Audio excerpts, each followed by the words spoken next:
Hello everybody. There is one particular element that remains unchanged in the Azerbaijani-Armenian dynamics. When Baku offers something that Yerevan rejects, with the separatists in Karabakh remaining intransigent, then the next offer by the former, by Baku, becomes less generous and more restrictive. Baku, as far as one can establish from the basis of official statements, suggested that once the Khankendi road is open and functional, there could be some intensification of movement along the Khankendi road. Now that the time frame for acquiescence seems to have elapsed, Baku, if one can read between the lines, effectively demands the immediate disbandment of the military junta, which will happen anyway, in addition to the unblocking of the Khankendi road, as conditions for a more relaxed arrangement regarding the Lachen border checkpoint. Lessons must be learned, and recalcitrance by Garabagh Armenians and gutlessness by Yerevan will result in an express train to nowhere. To be more precise, it will lead to confrontation on the ground, followed by the resumption of talks on new terms that are inevitably less favorable to Yerevan. It has always been on the cards that Azerbaijan could resort to considerable military means to induce the withdrawal of the illegal Armenian armed formations from Karabakh and the liquidation of the separatist entity.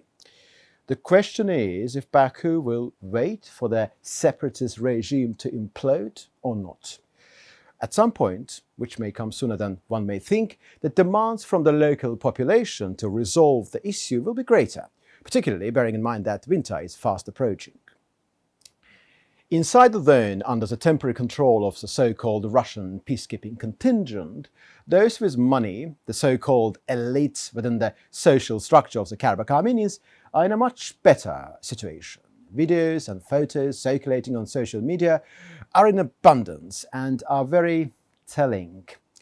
But for the rest, living standards are markedly different. Bad grain harvest, fuel scarcity, and the black market are preying heavily upon the minds of ordinary Garabagh Armenians. To fix this issue, the Khankendi road should be open for the transfer of essential supplies. It is currently blocked.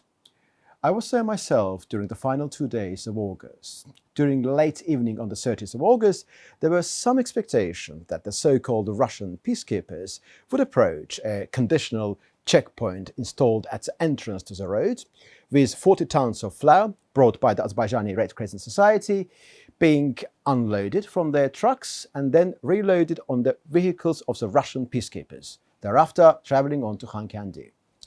Nothing eventuated from those hopes. Local Armenians, as we know today, stopped the vehicles of the Russian contingent from approaching the spot where we were at the time, the entrance of the Khankendi road. Whether these local Armenians were acting on their own initiative or fulfilling the orders of the separatist junta is peripheral.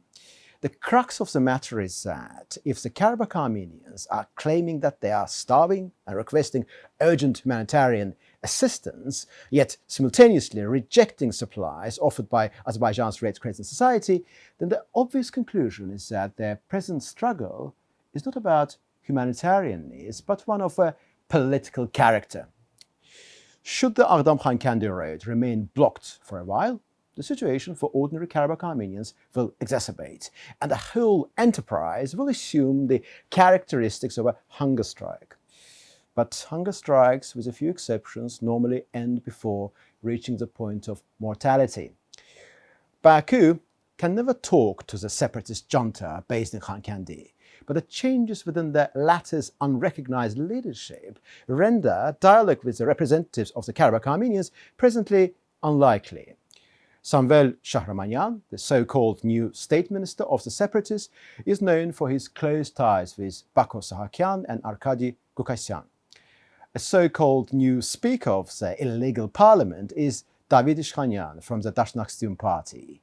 I suppose there is no need to say what he represents. In some ways, the latest changes could be described as a Karabakh clan takeover in Khankendi, with some possible consequences for power dynamics in Yerevan. Prime Minister Pashinyan is under pressure.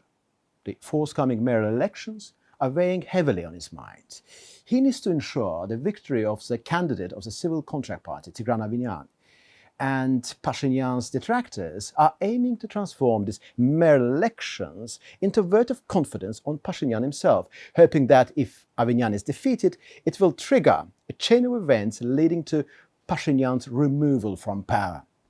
All of these mean that the Armenian Prime Minister should increase his popularity or stop it from further diminishing. Perhaps in this desire to remain more attuned with large swathes of the population, we can find the reasons underpinning his recently augmented tendency to pander to the revanchist sentiments of former presidents Robert Kocharyan and Serge Sarkisyan. Pashinyan insists that Nagorno-Karabakh exists as a territorial unit, demanding an international mechanism to guarantee the rights and security of the Garabagh Armenians, with full knowledge that Baku will not acquiesce. His congratulatory letter on the occasion of the declaration of independence of Nagorno-Karabakh, which was the result of an illegal referendum recognized by no sovereign state, including Armenia itself, was extremely unhelpful, particularly given its content, with Baku seeing it as a territorial claim on Azerbaijan. So, the peace process seems to have been stalled for the time being. There is no visible sign of progress, and Garabagh Armenians are stuck in a rut. But stagnation cannot last forever. Normally, under the circumstances, slackening of the negotiations are occasioned with an increase in tensions on the ground, initially exacerbating the crisis up to a point, and then leading to a new set of circumstances that opens up the stage for a new phase of the discussions. In my view, this pattern is unlikely to change this time. Thank you very much.